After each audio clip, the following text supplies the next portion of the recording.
is the issue of national security. He said that the NSIS, Mr. Speaker, can be called out whenever they are out of order, Mr. Speaker. Mr. Speaker, the man deputy president sits in the National Security Council, Mr. Speaker. He doesn't need to call out any government organ in the streets, Mr. Speaker, like the people who do their things in the street, Mr. Speaker. He's a man who sits in every governance organ of this country, Mr. Speaker. All organs of government, all governing organs are also oversighted by committee of this House, Mr. Speaker. What happens, Mr. Speaker, in this country if every member of parliament goes out there castigating governing bodies and constitutionally created bodies of governance, Mr. Speaker? We are going to have anarchy in this country. Mr. Speaker, I am not convinced that he has answered in any way that question as to why he was castigating bodies like the NSIS and the police out there when he's the deputy president of the Republic of Kenya. On that ground, Mr. Speaker, I feel he's impeachable on that, Mr. Speaker. He has not given us any sufficient answer to that question, Mr. Speaker. Mr. Speaker, the issue of Justice Maina. He said that he was not attacking her because of the judgments she rendered against him, Mr. Speaker. And he said that he had filed a petition with the Judicial Service Commission, Mr. Speaker. He who wants equity must come with clean hands. You cannot castigate a judge in the rallies, in burials, and then you want JSC to listen to you. You can't have both ways. If he wanted JSC to deal with that matter, if he was unhappy with the way the judge has handled his case, Mr. Speaker, he should not have castigated her in a burial, Mr. Speaker. He should not have talked about her in a very demeaning manner, Mr. Speaker. He should have kept his cool and filed his petition with the Judicial Service Commission, Mr. Speaker. On that account, Mr. Speaker, he has failed the leadership and integrity, Mr. Speaker, under the Integrity Act, Mr. Speaker, and on that account, he's impeachable, Mr. Speaker. My last point, Mr. Speaker, is the issue of the renovation of his house in Karen, or the official residence of the Deputy President Karen, Mr. Speaker. You remember the Deputy President, when he was assuming office, when he was taking oath of office at Kasarani, Mr. Speaker, the way he lectured us, the way he told us that they have inherited empty coffers, Mr. Speaker. There is no money in this country. The former regime has looted and gone with everything, and goes ahead after 2 months to renovate his house, his official residence, with over 100 million, 45 million shillings, Mr. Speaker. Imetoka wapi, Mr. Speaker? Where has that money come from? Where has that money come from?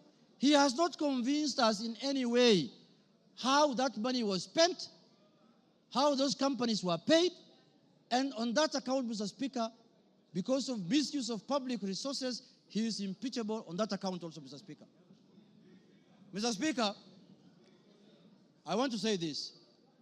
When we gave ourselves the new constitution in 2010, we knew very well that we were coming from an era where we cannot impeach the president, we cannot impeach ministers, we cannot impeach the deputy president.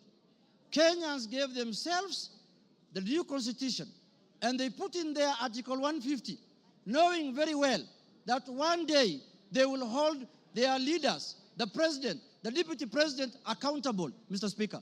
And they gave that mandate to this House, Mr. Speaker, and the Senate, Parliament in general, Mr. Speaker. Mr. Speaker, I was shocked under the public participation, people saying that Kufa Makanga, Kufa driver, Mr. Speaker. We cannot allow the driver to die because it is an issue. We are witnessing a situation where the Makanga wants to take the steering by force. And what happens after that? The driver is carrying 55 million Kenyans, Mr. Speaker. We cannot allow the driver to die because 55 million Kenyans are going to die with him. But the Makanga, who is just hanging at the door there of the matatu, can go, Mr. Speaker, if he misbehaves, Mr. Speaker. And, you know, if he's not doing his work properly, Mr. Speaker, the easier one to go first is the Makanga, because the Makanga is the one who should be telling the driver what to do. And they're telling us here, Kufa Makanga, Kufa driver. The petition of the driver is not with us in this parliament. The petition we have, the motion we have before us today is the motion of the Makanga. And we are going to deal with him perpendicularly and thoroughly, Mr. Speaker, this afternoon. Mr. Speaker, I want to tell the House that us, the people of the minority, the Azimio people, Mr. Speaker, we have lived like orphans in this country for the last 2 years. Why do I say so? Mr. Speaker, we are taxpayers. Some of the places that contribute to the highest taxes in this country are areas that are dominated by Azimio people. And then somebody comes here and tells me, you are not a shareholder, you're not going to get services, you're not going to get development. What the hell is that? What the hell is that?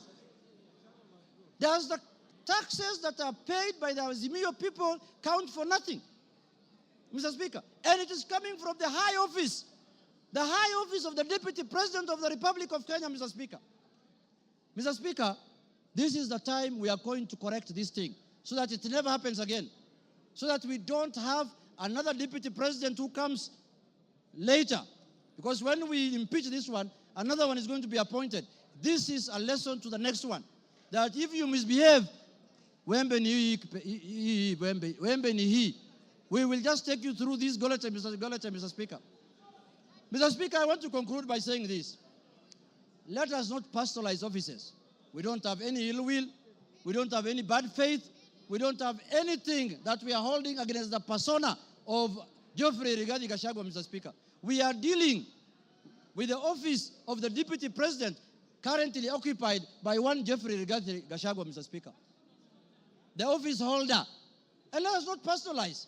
The office does not belong to him, does not belong to anybody. This is a constitutional office, and the Constitution has prescribed how to deal with you when you misbehave in that office, Mr. Speaker. So, Mr. Speaker, for Kenya to become cohesive, Rigathi must do what? Rigathi must? For Kenya to become cohesive.